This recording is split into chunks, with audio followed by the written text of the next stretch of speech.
Alhamdulillahi Rabbil Alamin wa kafa. Wassalatu wassalamu ala nabiyyil mustafa. Asyhadu an la ilaha illallah wahdahu la syarika lah. Wa asyhadu anna Muhammadan abduhu wa rasuluhu mub'ats rahmatan lil alamin. Allahumma iftah lana qulubana wa alhimna rushdana wahdina ila siratikal mustaqim. Wahyikum jami'an bitahiyatul Islam. Assalamualaikum warahmatullahi wabarakatuh.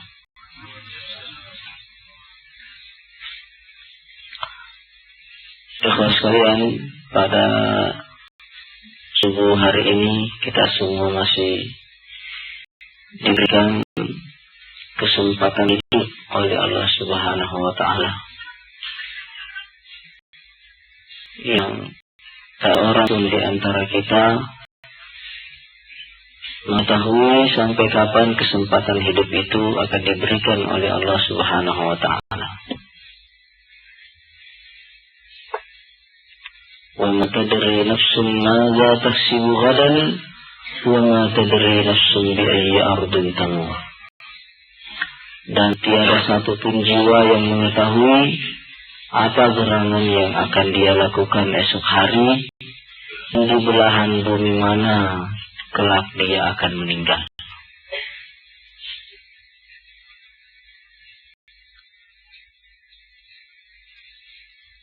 Dan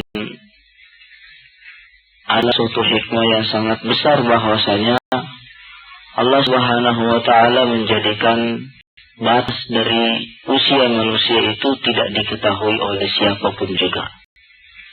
Diberikannya ajal kita ini sebagai sesuatu yang gaib, agar dengan begitu setiap manusia mempersiapkan diri setiap saat untuk bertemu dengan Allah Subhanahu wa Ta'ala. Karena dalam situasi ketidakpastian kita bisa bekerja lebih baik, menjalani hidup lebih lurus, karena setiap saat tidak ada di antara kita yang meyakini kapan hidupnya akan berakhir. Yang pasti Allah Subhanahu wa Ta'ala mengatakan kullu nafsin za'iqatul maut.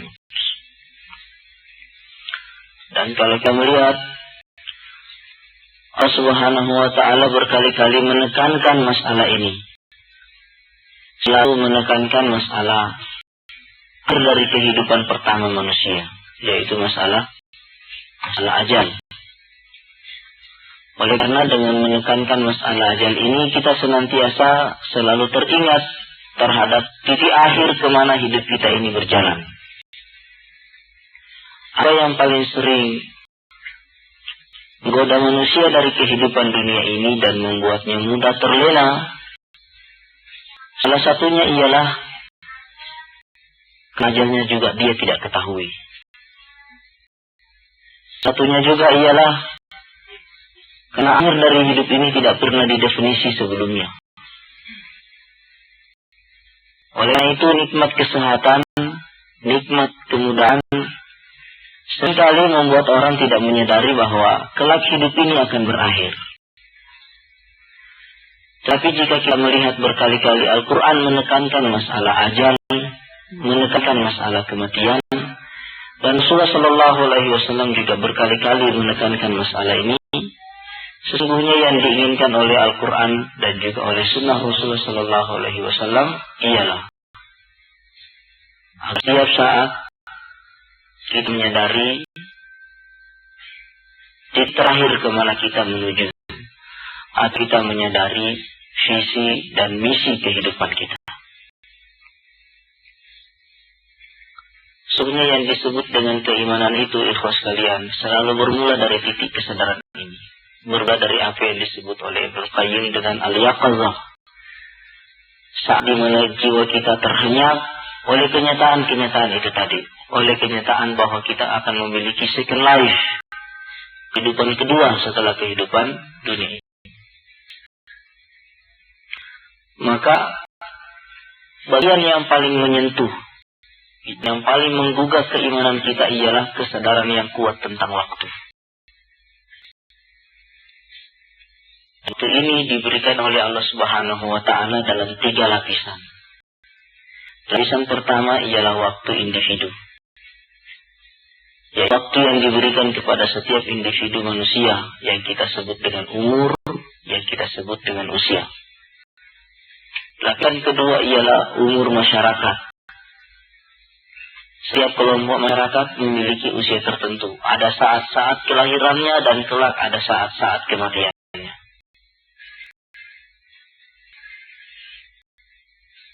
Karena itu Allah Subhanahu wa Ta'ala mengatakan walikulli ummatin ajal. Fajaa ajaluhum la yasta'khiruna sa'atan wa la yastaqdimun. Dan Rasulullah mengatakan likulli ummatin ajal.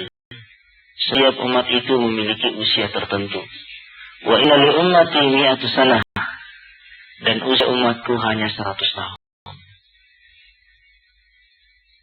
Yang dimaksud oleh Allah Subhanahu wa Ta'ala ketika dia mengatakan kuntum khaira ummatin ukhrijat linnas, adalah sebaik-baik umat. Ternyata itu bukanlah suatu pernyataan yang konstan, yang tetap, yang berlaku sepanjang masa. Maka Umar bin Khattab mengatakan tentang ayat itu, takunu li awwalina wa la takunu li akhirina. Karena umat itu hanya berlaku untuk generasi pertama dan tidak berlaku untuk generasi terakhir. Dan riwayat lain kita juga menemukan asar dari Umar bin Khattab yang mengatakan tentang ayat itu, jika kamu ingin menjadi bagian dari umat itu, fa'addu syartallahi fiha. Maka penuhilah syarat-syarat Allah tentang kriteria khairah ummah itu. Itu sebabnya mengapa Rasulullah sallallahu alaihi wasallam mengatakan juga, Innallaha yab'atsu ar-ra'si kulli mi'ati sanah menjaddidu li hadhihi al-ummati amra diniha. Allah akan mengutus pada penghujung setiap 100 tahun seseorang atau sekelompok orang yang akan memperbaharui urusan keagamaan umat ini. Oleh usia beragama efektif seperti itu tadi. Dan lapisan ketiga dari waktu itu ialah waktu sejarah. Waktu yang dimulai sejak Allah menciptakan Adam dan akan berakhir ketika Allah menghancurkan bumi ini dalam peristiwa kiamat. Kullu man 'alaiha fanin wa yabqa wajhu rabbika dzul jalali wal ikram. Yang ada di muka bumi ini niscaya akan binasa dan hanya nama Tuhanmu yang maha mulialah yang bakal kekal abadi. Seperti itu waktu ini berlapis-lapis. Tingkat yang paling kecil atau lapisan paling pertama dari usia ini, dari waktu ini ialah lapisan usia individu. Itulah yang menjadi ruang lingkup pertanggungjawaban kita masing-masing. Kita bertanggung jawab pada usia kita masing-masing. Nah, sekarang, ikhwan sekalian, kesan tentang waktu ini tidak disadari oleh umat manusia, bukan oleh umat-umat. Ini juga hampir seluruh umat manusia. Ternyata logika waktu ini memilihnya sendiri. Yang kemudian menjadi intens, menjadi dalam di dalam menghayati perjalanan kehidupan kita ialah apabila kita mampu merasakan setiap detik dari perjalanan waktu kita. Merasakan keberartian, merasakan kebermaknaan dari hidup ini pada setiap detik yang kita lalui. Maka adalah apa yang bisa membuat kita untuk mampu merasakan setiap detik yang berlalu dari waktu kita itu.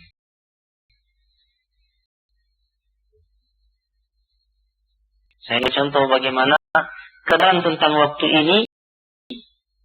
Kesadaran tentang waktu ini merupakan bagian yang paling kuat membentuk gaya hidup seseorang. Oleh kesadaran tentang waktu merupakan bagian dari kesadaran tentang hidup. Dalam masyarakat materialis seperti Barat, misalnya, di sekeliling benda. Karena itu waktu mereka juga terdistribusi antara Waktu memproduksi dan waktu mengkonsumsi. Waktu produksi artinya waktu making money, waktu menciptakan uang. Sedangkan waktu mengkonsumsi adalah waktu menghabiskan uang itu sendiri. Oleh karena itu mereka selalu akan berkata pada akhir hari Jumat, it's Friday. Terima Tuhan karena hari ini adalah hari Jumat. Waktu produksi sudah lewat dan 2 hari mereka menghabisi waktunya untuk hari mengkonsumsi apa yang sudah mereka ciptakan. Mereka semua mengatakan wa ma yuhlikuna illa dahr. Dia bisa membinasakan kami, memotong sirkel kehidupan yang berputar antara memproduksi dan mengkonsumsi ini kecuali hanya waktu. Hanya waktu. Itu materialis. Kepada kelompok manusia beragama, misalnya orang-orang Yahudi misalnya, juga ditemukan logika yang salah tentang waktu ini. Merasa bahwasanya jika kehidupan dunia berjalan begini sempit, lalu terlalu takut-takut amat dengan siksaan neraka. Oleh salah satu tabiat dari siksa neraka itu nanti tidak berbeda dengan tabiat dari kehidupan dunia ini. Wa tamassanan naru illa ayyamun ma'dudat. Mereka katakan bahwa kalau toh kami disiksa di neraka, nanti kami hanya akan disiksa beberapa hari saja. Mereka membandingkan, menganalogikan bahwa hari di akhirat nanti akan sama dengan hari-hari di dunia. Hari disiksa di neraka itu tidak mengapalah. Allah Subhanahu wa ta'ala mengatakan bahwasanya pada kiamat nanti yang dihancurkan dari bumi ini bukan hanya tata ruangnya, tapi juga sistem waktunya. Pada nanti kita akan bertemu dengan sistem waktu yang lain, yang beda sama sekali dengan sistem waktu kita di dunia. Dan hal inilah yang tidak disadari oleh orang-orang Yahudi ketika mereka menggunakan logika itu tadi. Maka Allah Ta'ala mengatakan, "Man 'inda rabbika ka'alfi sanatin mimma ta'uddun." Seperti Tuhan 1.000 tahun dalam bilangan kalian. Di dalam neraka seseorang disiksa hanya 3 hari saja. Itu nanti milenium dalam hitungan kita di bumi.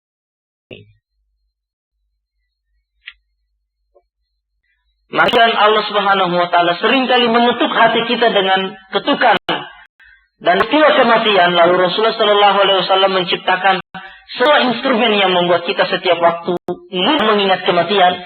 Sesungguhnya itu hanya berguna untuk menciptakan kesadaran yang kuat di dalam diri kita tentang waktu, bahwa waktu ini terus berlalu. Waktu yang kita lalui sama gambaran berikut ini, bahwa kehidupan kita dalamnya setiap hari mulai berguguran.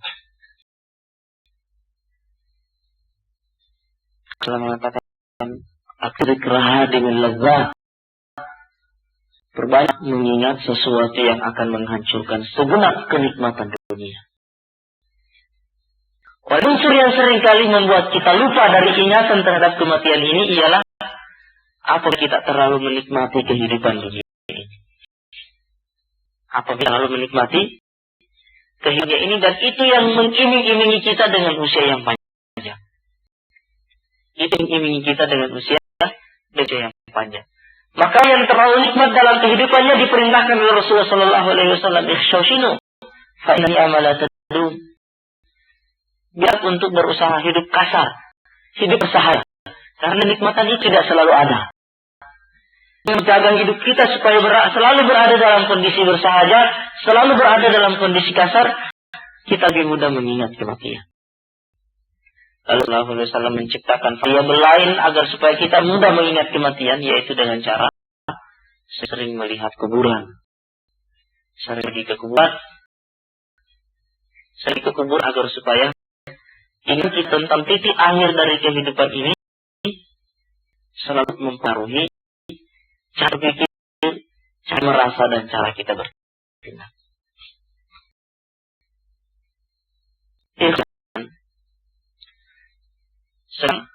Mari kita melihat bagaimana terapan dari masalah ini dalam kehidupan kehidupan pribadi Rasulullah Sallallahu Alaihi Wasallam.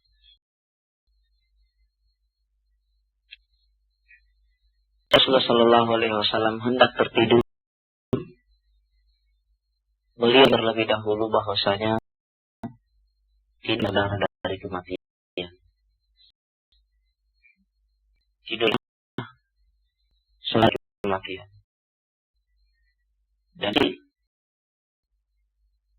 itu juga berarti bahwasanya Allah Subhanahu wa taala mengikat sementara. Dan jika berkehendak dia dapat mengembalikan roh itu pada subuh hari, dan jika dia tidak berkehendak dia tidak mengembalikan roh itu ke dalam kita. Maka Rasulullah Sallallahu Alaihi Wasallam menganjurkan kita ketika akan tidur melakukan persiapan-persiapan sebagaimana persiapan yang dilakukan oleh orang yang hendak mati. Kita untuk berwudu, itu 3 rakaat, pergi ke pembaringan dan mengucapkan doa ini. Inni aslamtu nafsi ilaik.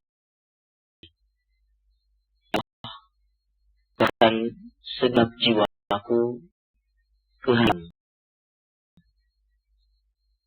Wa wajhi ilaik. Dan bahkan wajahmu kehadiran. Wa fawni ilaik.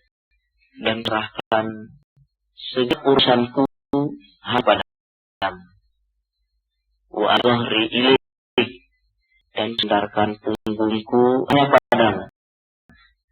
Rahbatan ilaih, dengan mengharap akan ridhamu, tapi kecemasan akan siksamu. Lalu kembali, wala manja minka illa ilaih. Tidak ada tempat menemukan keselamatan dan siksamu kecuali hanya padamu. Ala bikal ladzi anzal, dan iman kepada kitab yang telah engkau turunkan. Wa'ikal ladzi arsal, dan rasul-rasul yang telah engkau utus. Alhamdulillah, walhunna akhir kalami. Jadi kalimat-kalimat itu sebagai ucapan-ucapanmu yang terakhir. Ibnu Abdul Nabawi menjelaskan bahwasanya doa itu adalah doa yang kita ucapkan menjelang kematian. Oleh karena itu mengandung 3 unsur rukun iman. Iman kepada Allah, iman kepada kitabnya, dan iman kepada dan kita ucapkan pada saat kita tertidur. Bangun, doa yang kita ucapkan juga adalah Alhamdulillahilladzi ahyana. Segala puji bagi Allah yang telah menghidupkan kami kembali. Ba'lana, setelah yang mematikan kami. Wasyur, tetapi kelak kepadanya lah kita akan kembali. Berarti yang paling kuat kepada kematian senantiasa dilakukan oleh beliau menjelang tidurnya. Dari satu hari dari perjalanan hidup kita tutup kembali. Dan sekali-kali hari itu tidak akan pernah kembali lagi. Sekali hari itu tidak akan pernah kembali.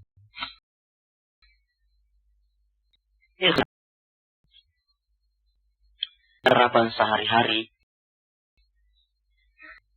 pada hari akhirat dan iman kepada kematian inilah yang juga harus menggugah kesadaran kita setiap waktu. Karena jika antara kita yang merasakan suatu ketika dorongan melakukan maksiat di dalam dirinya, dorong turun, dorongan untuk menjemah, dorongan menyerah kepada godaan-godaan, hendak dia menanyakan segera kepada dirinya pertanyaan-pertanyaan seperti ini.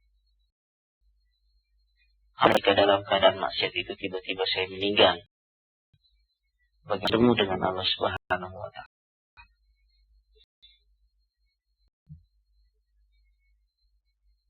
Seperti sebuah kisah nyata, seorang pemuda dari Kuwait, putih, ganteng, hari libur, dia hari liburnya di Thailand.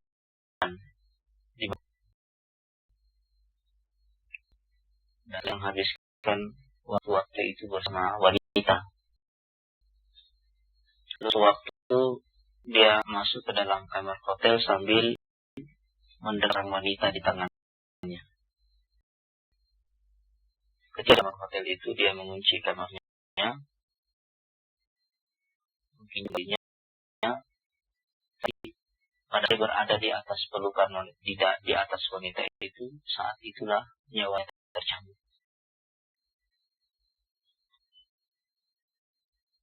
Lalu adalah bangsa asing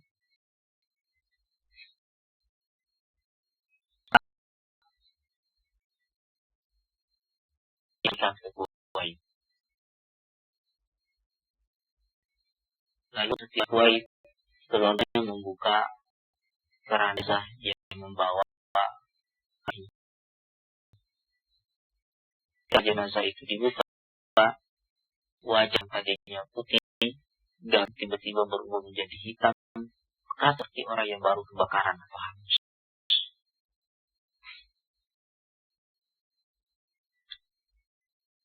Nah, salah satu contoh masih kisah nyata ini sudah menggunakan suatu rekap di airport tentang apa yang akan mereka lakukan di Eropa. Ini terjadi di Saudi. Mereka sudah mulai berangan-angan, bermimpi yang indah-indah. Tiba-tiba orang dai yang mendengarkan percakapan itu dari belakang. Ini ada maju gitu. Ini kesempatan untuk menasihati anak muda ini. Tapi sekarang dia sudah akan naik ke pesawat, tidak ada harapan. Cuma dia berpikir, justru inilah saat terakhir bagi saya untuk menasihati dia. Akhirnya dia memutuskan karena kewajiban saya hanya menasihati, ya saya melakukan kewajiban saya. Masalah sadar atau tidak itu urusan. Dia memutuskan mendekati kedua anak muda itu. Ketika dia mulai mendekat, dia mulai berkenalan, lalu orang itu langsung mengatakan, saya tadi mendengarkan percakapan Anda. Sepertinya Anda ingin ke Eropa dan begini. Lalu dia mulai menasihati. Dinasihati. Ternyata nasihat itu berpengaruh kepada kedua anak itu. Dan menjelang dia akan naik ke pesawat. Sementara dia berjalan menuju pesawat, tiba-tiba kesadaran itu muncul di dalam diri keduanya dan dia merobek-robek tiketnya. Dia kembali. Tapi kata dua anak muda ini, sekarang saya ingin kembali. Cuma saya tidak mau langsung ke rumah orang tua saya. Karena saya sudah terlanjur panik. Kata orang itu, kalau begitu kita umrah saja. Akhirnya mereka umrah. Mereka menetap di Mekah sekitar 7 hari. Lalu kemudian dua anak muda ini karena setelah 7 hari kembali ke Riyadh. Memang izin yang mereka minta dari orang tua adalah izin untuk umrah. Cuma mereka minta duitnya banyak yang cukup untuk ke Eropa. Pada saat mereka berangkat dari Jeddah menuju Riyadh, pesawat yang mereka tumpangi itu meledak di jalan. Dan kedua anak itu meninggal. Anda perhatikan perubahan arah jarum jam kehidupan. Dua contoh seperti ini sering kita temukan dalam kehidupan sehari-hari. Dua contoh seperti ini sering kita temukan dalam kehidupan sehari-hari. Yang pertama, pergi dalam keadaan gagah, ganteng, putih bersih, dan mati dalam keadaan maksiat. Yang kedua juga ingin berniat, dan sudah akan melakukannya. Tetapi dengan satu titik, dengan beberapa kata dia berubah, dan beberapa saat kemudian dia juga meninggal. Peristiwa meninggalnya sama, tetapi caranya yang berbeda. Caranya yang berbeda. Karena itu, ikhlas sekalian, cara yang paling bagus untuk mengetuk hati kita, setiap kali kita menemukan dorongan yang kuat kepada kemaksiatan, dorongan yang kuat kepada dosa, ialah bertanya kepada diri kita, andaikan saya meninggal dalam keadaan berdosa seperti itu, Mungkin kita tetap akan melakukan dosa, tetapi kita tidak akan pernah tenang selamanya. Kita tidak akan pernah tenang selamanya. Dan rasa dihantui, rasa berdosa itu selamanya akan begitu kuat mempengaruhi kita. Dan itu insya Allah akan banyak berguna bagi kita.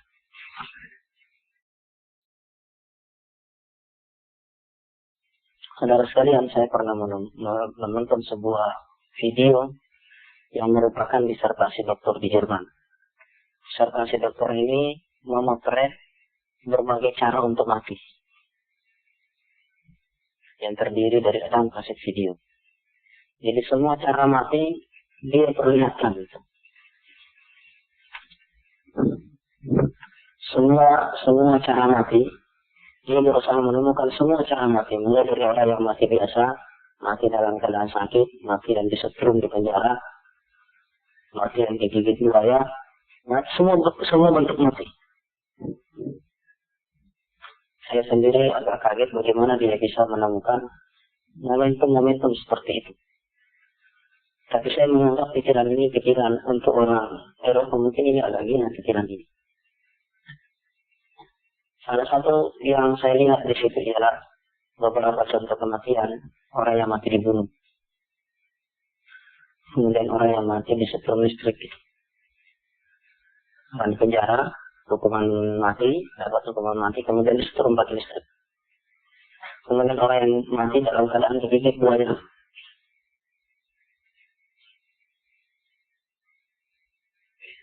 Tetapi peristiwa-peristiwa itu benar-benar terekam dalam pikiran saya. Waktu itu saya menonton sebelum makan. Dan saya merasakan sampai sekarang setiap waktu saya mengingat momentum kematian itu. Dan selalu bertanya, dengan cara apa kelak saya akan meninggal. Karena Allah Subhanahu wa Ta'ala mentakdirkan saya tidak pernah menemukan cara mati yang berbeda-beda yang pernah saya lihat pada banyak orang. Ada yang mati dalam keadaan mudah, ada yang mati dalam keadaan susah. Saya pernah melihat hal seperti itu. Oleh karena itu, mengertilah kita mengapa setiap waktu kita perlu sering-sering berjalan di depan kuburan, berjalan seorang diri, mengenang-enang, meningkatkan tingkat penghayatan kita terhadap hakikat kehidupan ini. Sebab, saudara sekalian, setiap kita diberikan dorongan yang kuat untuk memiliki. Lalu setelah kita memiliki, diberikan dorongan yang kuat untuk menikmati. Setelah kita menikmati, kita diberikan lagi dorongan yang kuat untuk memproteksi kenikmatan. Dan itu yang membuat kita selalu panjang angan-angan. Dan kata Ali bin Abi Thalib, penyakit turun amal, inilah yang membuat kita mudah lupa terhadap hakikat kehidupan. Saudara sekalian, oleh karena itu kita tinggal memanage perasaan kita setiap waktu. Dan selalu berpikir dari akhir. Yang dimaksud berpikir dari akhir, berpikir dari titik kematian. Berpikir dari titik kematian untuk kembali menganalisa, memperbaiki kehidupan kita hari ini. Jangan berpikir dari belakang. Jika Anda berpikir saya dulu jadi sekarang saya sudah Islam, saya sudah banyak beribadah, Anda akan senang dengan hidup Anda. Tapi berpikirlah dari ujung. Berpikirlah mulai dari akhirnya. Mulai dari kematian. Dengan cara apa saya akan mati? Dengan cara apa saya akan mati? Itulah saat dimana kita menentukan bentuk yang kita inginkan bagi diri kita sendiri. Bentuk yang kita inginkan bagi diri kita sendiri. Oleh karena itu, ibu sekalian, saya selalu tertarik dengan sebuah hal yang disebutkan di dalam buku Stephen Covey. Karena ini juga terkait dengan kematian. Dan ini yang saya ingin gunakan untuk menutup ceramah ini. Dia mengatakan, bayangkanlah bahwa satu hari Anda berjalan menuju sebuah yayasan yang bekerja membuat persiapan proses-proses kematian, mengurusi proses-proses kematian. Misalnya membuat keranda jenazah. Lalu bayangkanlah bahwa Anda memesan satu keranda jenazah. Lalu ketika keranda jenazah itu dibawa masuk ke dalam mobil ambulans, Bayangkanlah bahwa Anda masuk ke dalam keranda jenazah itu. Lalu Anda benar-benar ada di dalamnya dan mati. Kemudian keluarga Anda mengantar Anda atau orang-orang dekat Anda mengantar Anda pergi ke kuburan untuk yang terakhir kalinya. Lalu ketika Anda sudah masuk ke dalam kubur, sudah ditanam di dalam kubur, kemudian kuburan Anda ditutup dengan tanah, orang-orang yang ada di atas kuburan Anda itu sebelum meninggalkan Anda, terlebih dahulu menyampaikan beberapa kata sambutan. Dan kemudian berdoa untuk Anda. Bayangkanlah bahwa yang memberikan kata sambutan itu ada 4 orang. Yang pernah terikat dengan Anda dalam lingkar kehidupan yang begitu kuat dan dalam. Yang pertama adalah keluarga Anda. Mungkin ibu, mungkin bapak, mungkin saudara, mungkin istri, mungkin anak. Yang kedua, teman sekerja Anda. Teman kantor Anda kalau Anda sudah bekerja, atau teman kuliah Anda. Yang relatif mengetahui Anda agak dalam. Yang ketiga, teman organisasi Anda. Mungkin teman remaja masjid, mungkin teman di satu yayasan, dan sebagainya. Dan yang keempat adalah sahabat karib Anda, yang mungkin tidak ada hubungan profesinya dengan Anda, tetapi orang itu adalah tempat sering Anda menumpahkan seluruh rahasia hidup Anda. Jadi 4 orang ini adalah orang yang paling mengetahui tentang Anda. Sekarang, jika mereka mengetahui Anda dengan baik, itu berarti bahwa apa yang akan mereka ucapkan dengan sendirinya adalah sesuatu yang lahir dari pengetahuan yang objektif. Sekarang bayangkanlah Anda yang sudah berada di dalam kubur ini, pada hari itu tidak memiliki hak untuk menjawab dan kesempatan untuk membela diri. Apapun yang mereka katakan itulah yang diakui orang. Sekarang tanyakanlah kepada diri Anda, apa yang Anda inginkan untuk diucapkan oleh 4 orang itu? Apa yang Anda inginkan untuk diucapkan oleh keempat orang itu? Jika Anda membawa pertanyaan ini ke dalam renungan sehari-hari, dalam kesendirian Anda, dan Anda membisik-bisiki jiwa Anda dari waktu ke waktu dengan pertanyaan itu, percaya Anda akan menemukan satu gambaran tentang siapa Anda sebenarnya yang Anda inginkan. Dengan cara seperti itu, kita akan menemukan gambaran tentang pribadi kita masing-masing, dan gambaran itu yang kita ingin dikenal oleh orang lain, dan gambaran itu yang ingin kita pertanggungjawabkan di depan Allah Subhanahu wa Ta'ala. Jika gambaran itu selalu hadir dalam pikiran kita, pada umumnya kehadirannya di dalam pikiran kita, itulah yang akan mengendalikan segenap gerak-gerik pikiran kita, segenap gerak-gerik jiwa kita, dan segenap perilaku yang lahir dari kita semua. Tetapi untuk menjawab pertanyaan ini, saya kira Anda membutuhkan waktu yang agak panjang. Oleh karena itu, saya menyarankan agar supaya Anda menyediakan waktu setiap hari, mungkin 20 menit, mungkin 30 menit, yang waktu itu Anda gunakan untuk merenungi kehidupan Anda.